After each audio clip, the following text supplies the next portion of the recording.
Kajing buli naka kitab ujom kalenong nga bakanday kadaghat ka panengkong adu bakadar kat saw adu bakan riu ujob ula jubab iki parlok chungu haon ngatem bakadai kumta dakumno ken ubriu la banlong bahok akman ublay ladaw no kwa banyako padu onom la satya menjubab yu wat sisin haki si hajar sin ulong bastan akadonun panubakhlanya kabor du ay ken balaan pane persyayu mat ula jam mau ubapan kan ria ay kilomba lakim tip satya ubapan kala kompong iki hakajing bitar jongu ubakan niat ika kendeu na kacaka jongka mat kiri shot jongka ki kenyu bahukumnya kesengi bakam mesyu baset sebak iki klur uba marwehi ulatan penyare ka beneng mat ubalayu yuron yakideu ka duriau ubala thawe ka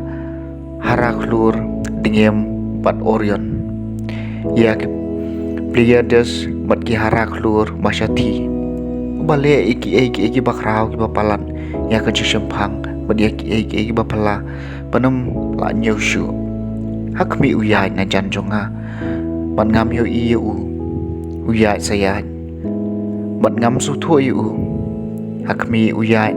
na janjonga mat ngam yo iu uyai sayat mat ngam su thu iu hakmi uyai na janjonga mat ngam yo iu uyai sayat mat ngam su thu iu hakmi ukni no mano bala ban khang iu ui ban ong hau mele ayu tikum no ken ngan la ban ai ban jubab iu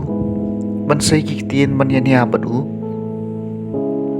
halangalong balui ngamla ban jubab iu ngadi man kerpat ya kejingis ai nau nong mudu jonga ladang khot iu manulah jubab ya nga ngam sngong la ngeng bun sngap ikasur jonga yak tien jong trai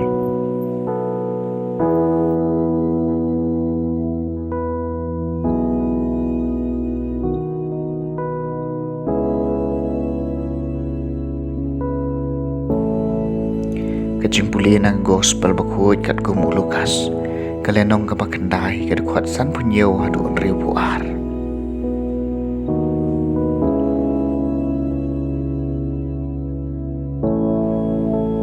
hak takapor kat bau Jisu bat kisan ran jung gidang len la kalenti wayu briu la ong hau ngan bot yami kat shaba melek Jisu la ong hau kimersiang gidon kikrem mat kisim kasun gidon kiskum menri khonu briu umdon cakasyong cakatia ula ong hawai pat ubriu to bot yanga henri tau la ong kutrai sha shwa bangan lektap yu kupa jonga henri Jisu la ong hau i kibayap kintab i kibayap remapi kilik pat yalap ya kahimau blay so wai pat ubriu la ong ngan bot yami kutrai henri sha shwa bangan dalek ai ku blay ki bahayeng hasem jonga Jisu la ong hau